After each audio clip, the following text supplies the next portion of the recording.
of every state in the Union and the long arm of the law, as well as the federal government, are united in the search for the criminals and the restoration of the child to its parents. It is our belief that with this knowledge, the kidnappers will soon recognize that their only hope for successful flight and safety lies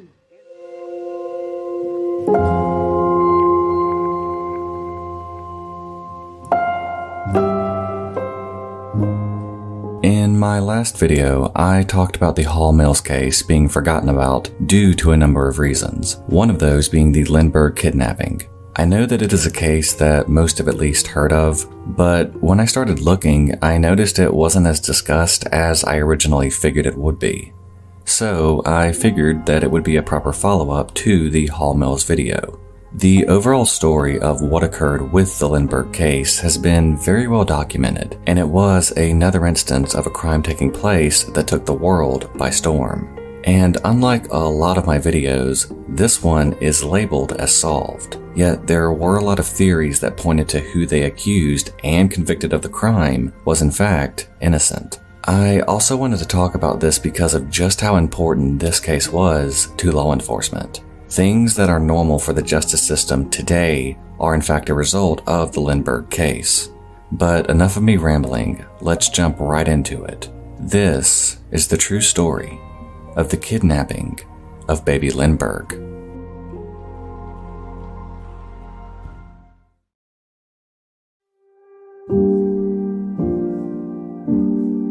On March 1st, 1932, at around 9 o'clock at night, Charles Lindbergh and his wife Anne were spending the evening relaxing and preparing to go to bed. All seemed normal in the massive 2.5-story house that the famous aviator and his family called home. Around 10 p.m., the nursemaid Betty Gow made her way to the bedroom of 1-year-old Charles Lindbergh Jr., and to her horror, she found the child's bed empty and the window open. She rushed to the window and saw a broken ladder lying on the ground. Betty ran out of the room, yelling for Charles and Anne. The parents rushed back upstairs and into their son's room and quickly began examining it. Seeing that their son wasn't there, while frantic, they continued searching and discovered something that made their stomachs drop. On the windowsill, Charles found a ransom note. Skimming the words and seeing a demand for money, the realization hit him that his son had been kidnapped. Charles and the family butler, Ollie Waitley, quickly made their way outside and searched the grounds.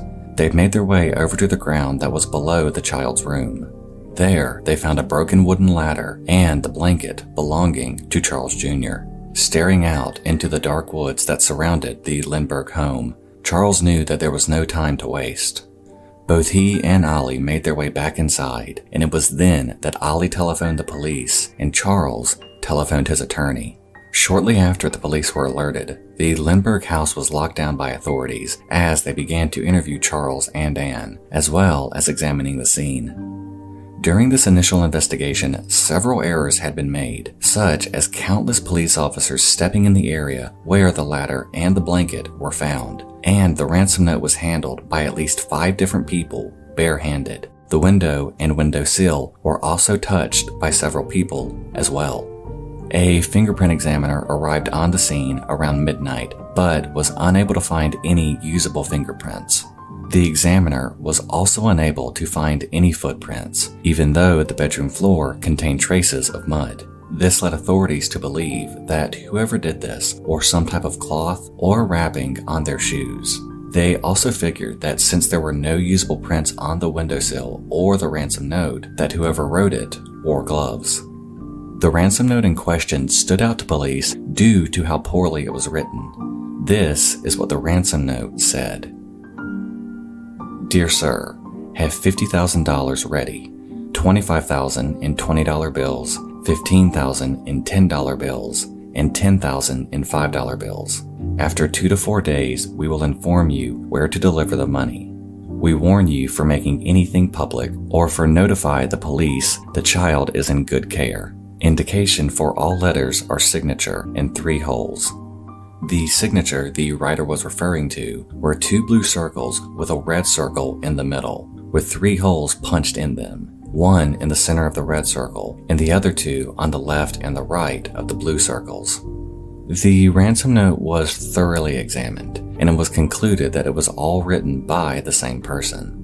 As the investigation continued further into the night, the latter was the next focus of the police. They knew that this was obviously how the child was taken, but what stood out was that the ladder was broken. It was as well examined for any kind of fingerprints, but again, none could be found. By the following day, the news of what had happened was hitting the country by storm. Within 24 hours of the kidnapping, the FBI had arrived and assisted the New Jersey police on the case. The thing about this entire event that stands out here is that Charles Lindbergh was a very well-known name throughout the country. He was seen as a hero in aviation, and he was the first person to fly non-stop from New York to Paris solo, completing a 3,600-mile or 5,800-kilometer flight in just over 33 hours. This accomplishment not only made him a household name, but allowed him to rub shoulders with some of the most powerful people in the country. To have an American hero's son kidnapped caused an outcry from the public to solve this case. Police knew the magnitude of what they were dealing with, and it could be that due to Lindbergh's social standing was why Charles himself, at many points, especially at the beginning, seemingly led the entire investigation. For the first 2 months of the investigation, the operating center was actually in the garage at Lindbergh's home. No move was made without Charles knowing, and many of the decisions came down to if Charles approved them or not. And in the following 2 months, many have debated on if how everything was handled led to the outcome that shook the entire country to its core and led to the public demanding justice for little Lindy.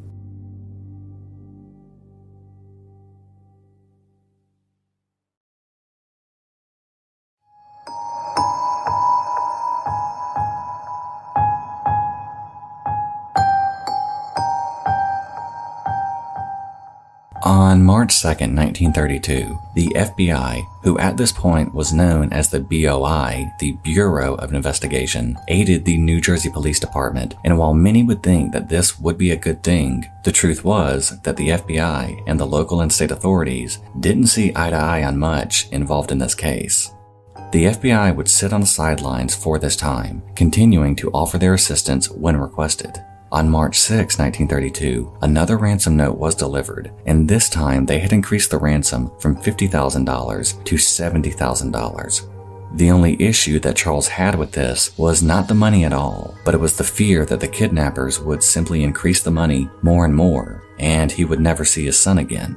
Due to Charles being such a major part of the initial investigation, he was able to be at the center of any and all talks on who could be behind the actual crime.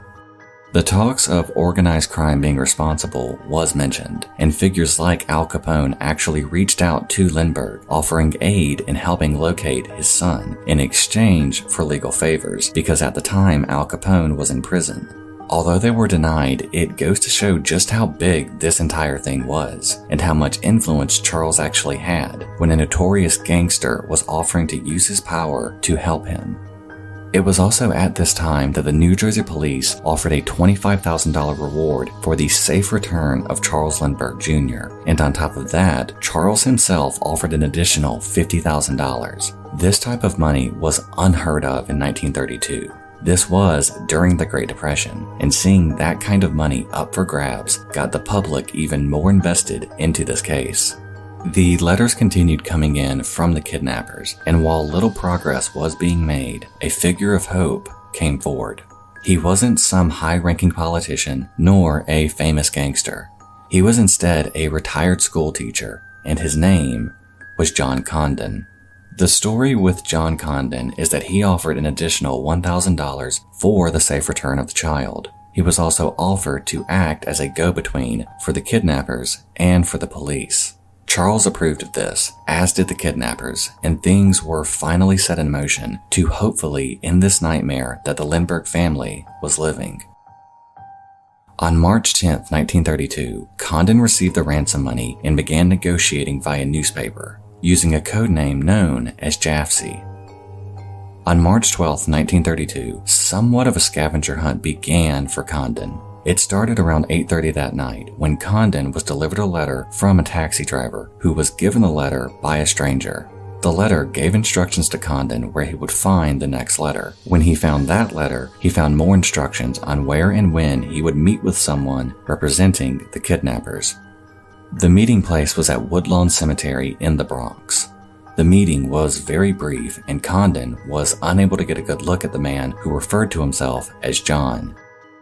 During the meeting, John told Condon that he was part of a gang and that he was Scandinavian.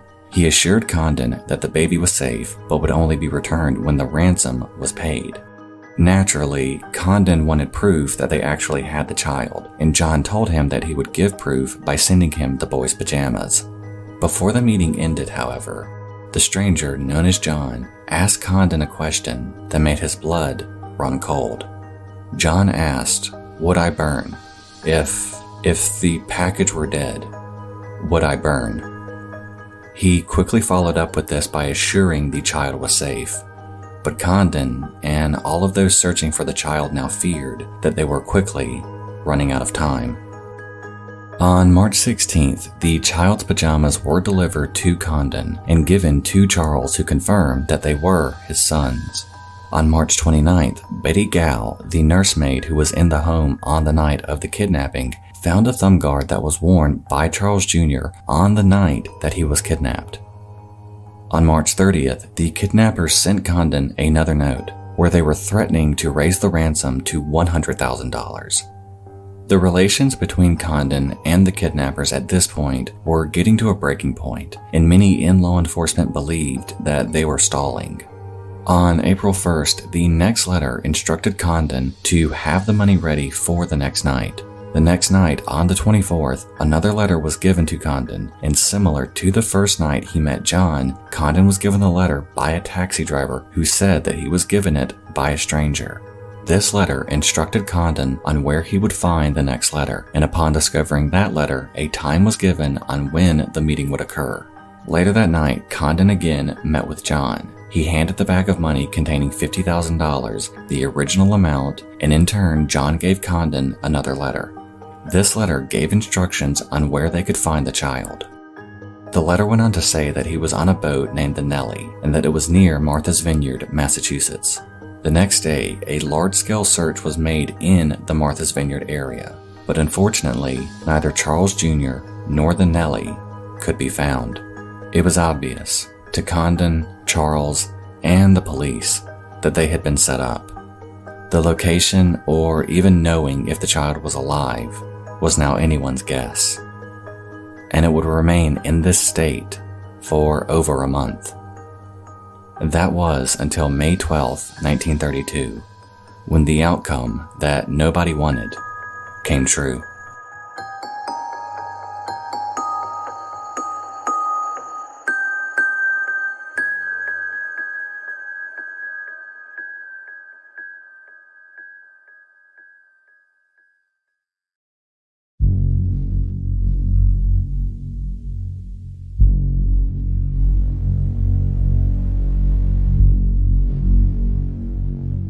On May 12, 1932, a truck driver named Orville Wilson and his co-worker, William Allen, were driving near Mount Rose when they stopped on the side of the road due to Allen needing to relieve himself. Upon returning to the truck, Allen froze in his tracks as he saw something sticking out of the leaves. He made his way closer, and to his horror, he discovered the partially buried remains of a baby. Knowing this could very well be who the entire state was looking for, Allen ran back to the truck and the two men quickly alerted authorities. Upon examining the remains, they could quickly tell that the skull was fractured, and they also made note that it appeared to be a quick burial. Identification was made by Betty Gall and Charles Lindbergh. There were also reports that parts of the body were missing, and police assumed that this was due to scavenging animals. The coroner examined the remains, and after an examination, it was ruled that the cause of death was due to a blow to the head, and that Charles Jr. had been deceased for nearly 2 months. The full attention of this case was now to find whoever was responsible for this horrible crime. On May 13, 1932, a day after the discovery of the body, President Hoover ordered that all government investigative agencies be at the disposal of the New Jersey Police Department.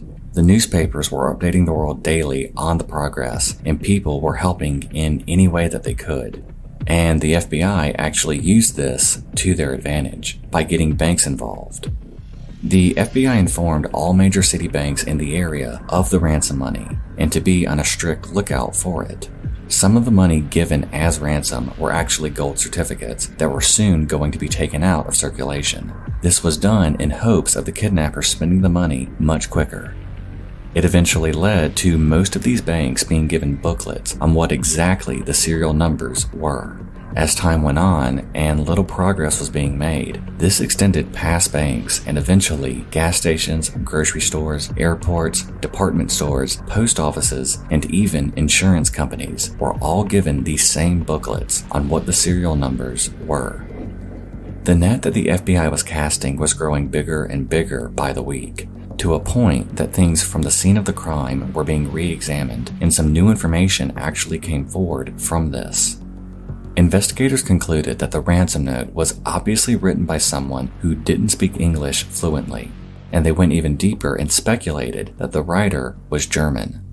They then focused their attention on the ladder used. Upon re-examining it, it was found to have been poorly built, but that it was built by someone who had some skill in woodworking, and that they were possibly mechanically inclined. They went even further by hiring an expert in wood, a man by the name of Arthur Kohler, who actually took various pieces of the ladder apart and examined them, and he was able to trace some of the wood back to nearby factories. This, however, will come back into play later in the video. While physical evidence was being examined, the FBI was also closely monitoring the ransom money and the gold certificates. And over the course of several months, they began to see significant progress in this method. On August 20th, 1934, and continuing into the next month, 16 gold certificates were discovered, and most of them centering around the areas of Yorkville and Harlem. As the investigation continued, the method of watching the money paid off, as the circle began to close in. Law enforcement agents were able to get witness statements from those who were given the gold certificates as a form of payment, and as more people were interviewed about who was using them as payment, the description that they would give would continuously match the description that Condon gave when describing John. Granted, Condon never got a perfect look at his face, but he did go on to state that he would never forget his face. So I guess take that how you want. The big break came on September 15th, 1934, when a gas station attendant quickly alerted authorities that they were paid with a gold certificate, and that this man had used these same certificates in the prior weeks. The attendant was suspicious of this, as they were made aware of how to spot the ransom money. This led the attendant to write down the license number of the car. When the FBI searched this number, they got a hit, and that it belonged to a man named Bruno Richard Hauptmann. On September 18th and into the 19th, federal and local authorities closely monitored Hauptmann's house. On the morning of the 19th, when Bruno was walking to his car, and when he got into the car that matched the license number, he was quickly arrested, and the evidence against Bruno quickly mounted.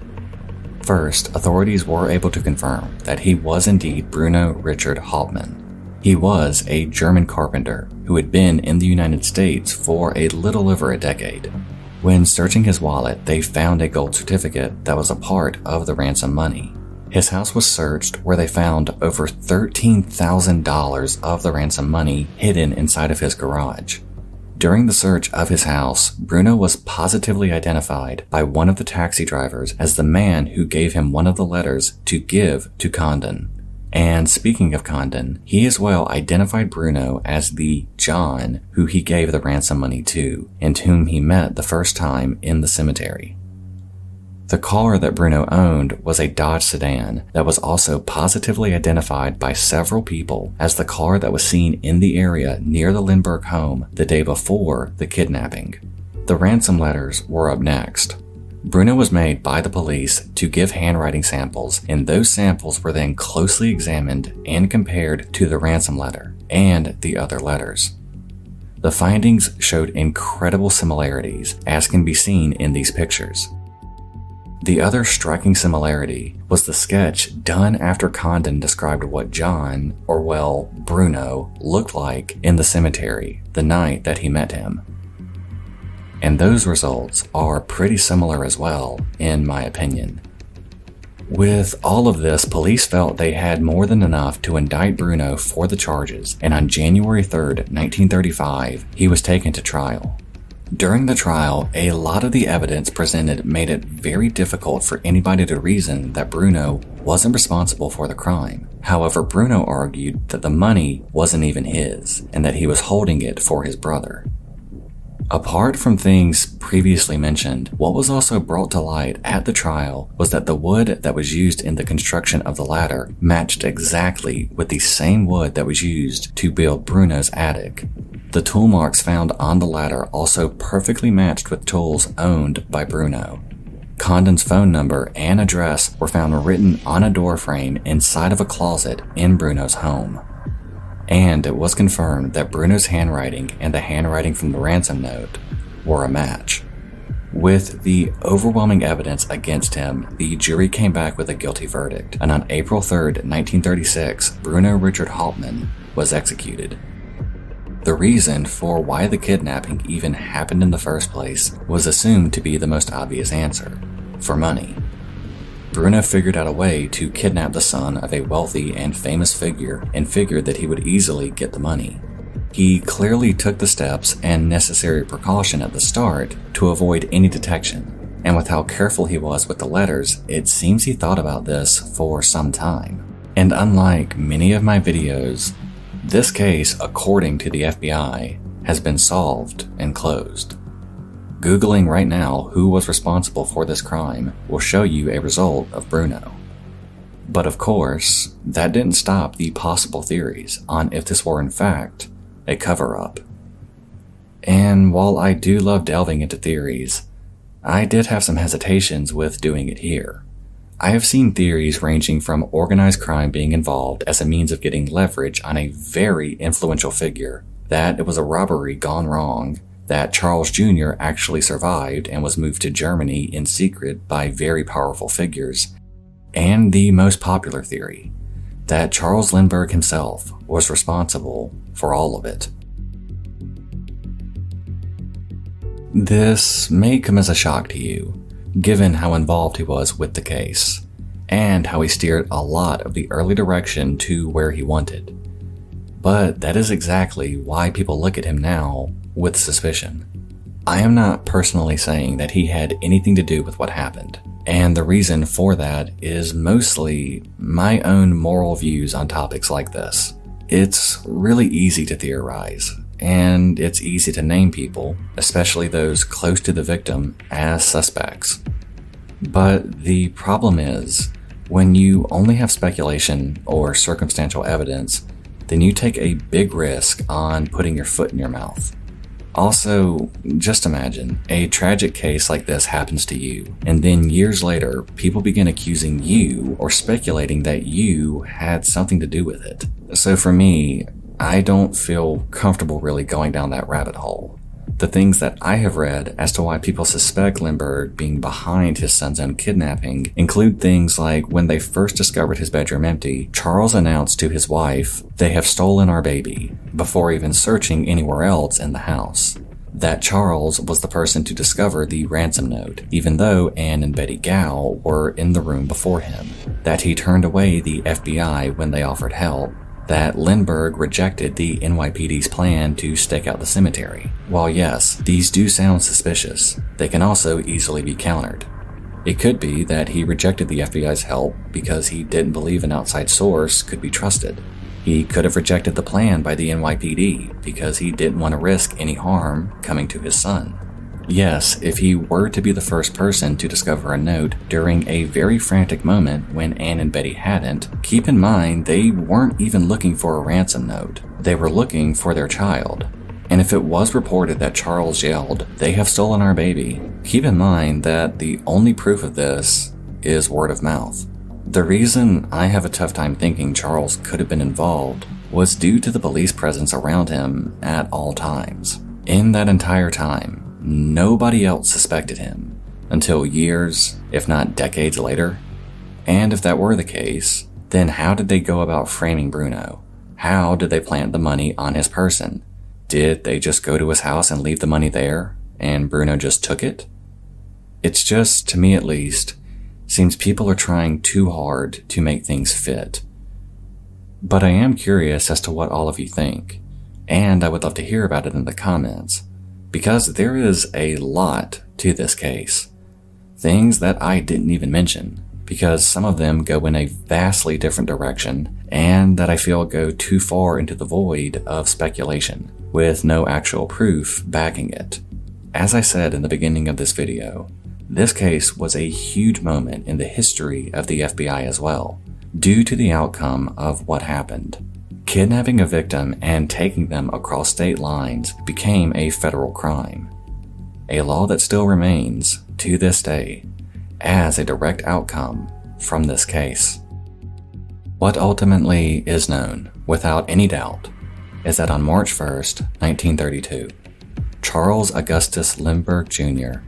was taken from his bed and into the cold night. What he met with was a tragedy no child nor parent should ever have to experience. And we can only hope that in the future, these type of crimes eventually end. I'm actually going to add in a quick last-minute edit here. There were some who actually questioned if Bruno really was the person responsible for this crime. It began to get messy when, in the initial investigation, Condon began having retracting statements on if he thought Bruno was the man he met in the cemetery. Yet, I have read other sources where it claimed Condon was sure that Bruno was John. Another instance of confusion was when Charles claimed that when he was with Condon on the second meeting with John, that he heard John's voice, but he said that it would be hard to remember a voice he only heard one time. Yet Charles also went on to say during trial that he was sure that it was Bruno's voice. There were also allegations of police actually beating Bruno when being questioned. The rumors of witnesses being threatened, evidence tampering, and telling the media blatant lies about Bruno were also subject to intense debate. One of the most damning things about Bruno, though, was Condon's number actually being written inside of a closet inside of Bruno's home. Well, that was actually rumored to have been staged by a journalist. It was never proven that that in fact happened, but it was just another thing that caused some to begin to question Bruno's involvement. The entire topic is actually still debated to this day on his true guilt or innocence.